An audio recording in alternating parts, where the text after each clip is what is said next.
అరే దేశ ప్రజలకు ఉచితాలు ఇచ్చి ప్రజలను సొమ్మరిపోతులు లెక్క ఎందుకు తయారు చేస్తారు?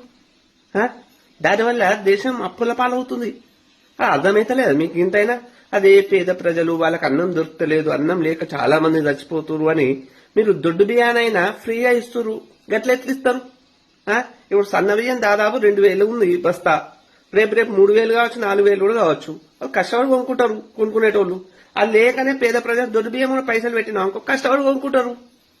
అరే వాళ్ళు మీ ఫ్రీగా ఇవ్వడం ద్వారా అన్నంలో పురుగులున్నా సరే మాకు ఆకలి అయితే తీరాలి కదా అని ఆ పురుగులను కూడా తింటున్నారు. వాళ్ళు అంత సోమరిపోతులు తయారవుతారు.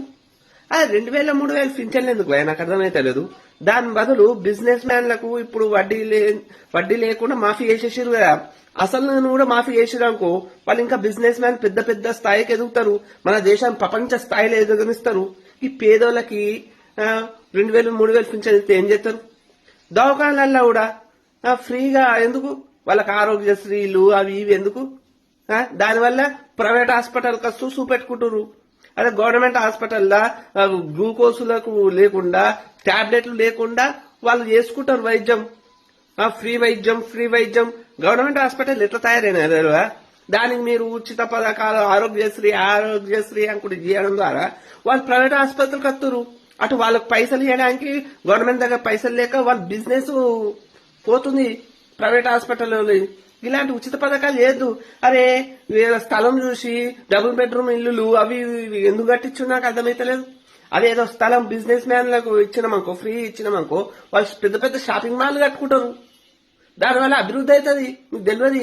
ఆ షాపింగ్ మాల్లకు పోతే కమ్స్కమ్ 10,000 పోతాయి. అట్లా దేశం జిఎస్డిపి పెరుగుతుంది. అరే ఎట్లా తయారవుతారా మీరు? ఎట్లా నాయకులేరు? పేదోళ్ళని ఇంకా పేదోళ్ళని చేసేసేయాలి. మనం విపరీతంగా వ్యాపారాన్ని పెంచాలి, వస్తువుల రేట్లను పెంచాలి, అది అడిగిన అనాలి. పేదం చేయాలి, కష్టాన్ని దోసుకోవాలి. కానీ వాడికి ఫ్రీగా ఇస్తే వాడు చదువుని ఫ్రీగా ఇచ్చినాకో వాడు చదువుకున్నాడు అనుకో వాడు అడుగుతాడు, వాడు బాగుపడ్డాడు అనుకో వాడు పెద్దోడైతాడు. అప్పుడు పెద్దోడి పరిస్థితి ఏం కావాలి? ఉచితంగా ఎట్లా ఇస్తారు రా భయ్? వాడు దేశ విదేశాల్లో చదువుకోవడానికి ఉచితంగా ఎట్లా ఇస్తాడు? వాడు ఇట్లనే ఆ గవర్నమెంట్ స్కూళ్ళల్లో ఎండలు వానలు పడితే తడిసి చచ్చిపోవాలాడు. చదువుకోవద్దు, బుక్కులు కూడా దొరకకుండా చదువుకోవాలి. ఎట్లా రా భయ్? ఇంకా దేశాన్ని ఎట్లా అభివృద్ధి చేస్తాడు మీరు? ఉచితంగా ఏమి ఇవ్వకండి, దేశాన్ని రక్షించండి, ఉన్నోంకే ఇవ్వండి. ఉన్నోంకే అన్ని ఫ్రీగా ఇచ్చేసేయండి, స్థలాలు ఫ్రీగా ఇవ్వండి, అన్ని ఫ్రీగా ఇచ్చేసేయండి, అన్ని మాఫీలు చేసేసేయండి. పార్లమెంట్ కూడా 10 రోజులని చెప్పి 9 రోజులు అది వాయిదా వేసేసేయండి. ఇట్లా నడవాలి దేశం. తెలియదు.